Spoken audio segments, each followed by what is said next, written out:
Hello, what's up mga katubo? Dito pala tayo sa layout namin talaga na ito yung palaging nasa video ko. Nung una ay ano pa ito, nagbabackfill pa lang sila. So ngayon, kailangan na nilang magpo-flooring. Kita nyo naman mga katubo. So ito na po yung mga kinalabasan sa sinasabi ko sa inyo. Yan o. Yan. Yung D4 na yan at saka yun. Yan po yung abang para sa ating toilet bowl. Ito namang dalawa. Yan at saka yun. Yan po yung ating floor drain. Always talaga nasa gilid talaga ng partition po yan. Sa lane ng hollow block ang ating mga floor drain para hindi po mahirapang mag-declive ang mga mag-tiles. Itong mga tubo na to, ito po yung sa ventilation. Yun, kasi ito is ano na po ito walling na po ito. So mapagitna po ito sa walling.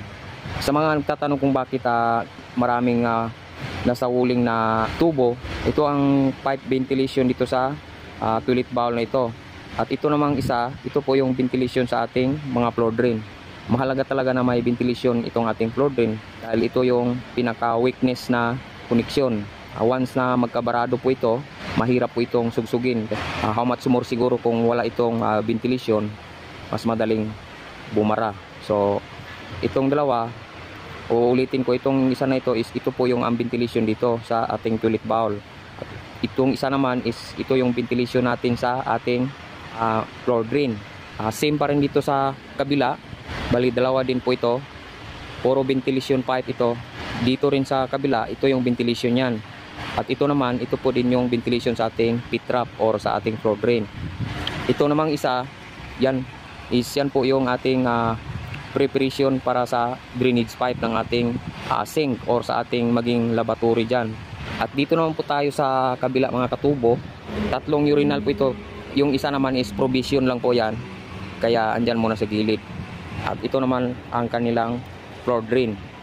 Ang naano kasi dito mga katubo, babae ang dalawang toilet bowl na yan. Mayroon silang sink, dalawang sink po yan. Yung isa naman is yan po yung ventilation sa ating dalawang sink. So pataas po yan.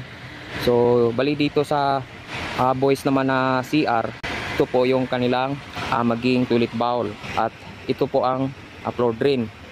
So dito kailangan talaga meron po talaga tayong ventilation pipe, kaya nag-preparation tayo dito pataas yan. Yan.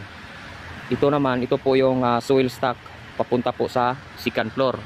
Dahil mayroong CR dyan sa taas. Yun po, yung may mga abang tayo dyan na sanitary pipe dyan sa taas para sa ating maging CR dyan.